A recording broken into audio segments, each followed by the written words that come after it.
Kuya, pa-help naman po, 32 followers pa lang po account ko. Kahit po mag 100 plus, okay lang po. Thank you. Sana mapansin. O idol, napansin kita.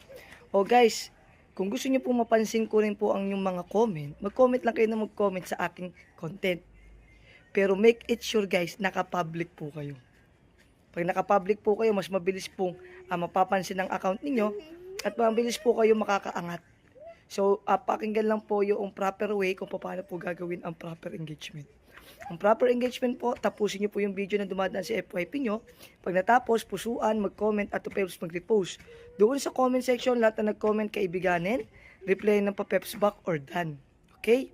Mga kasama, turuan ko kayo kung paano mag-recharge para po magkaroon kayo ng coins sa inyong mga TikTok.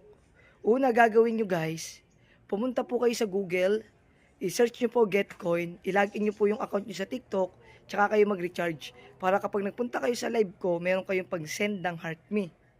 Importante yan guys, send ng heart me.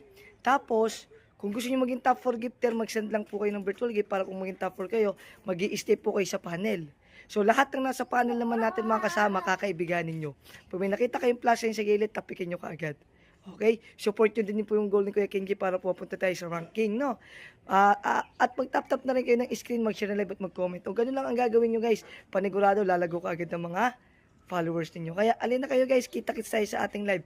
Yan, nagbiblink na, pasok na. Thank you so much mga idol.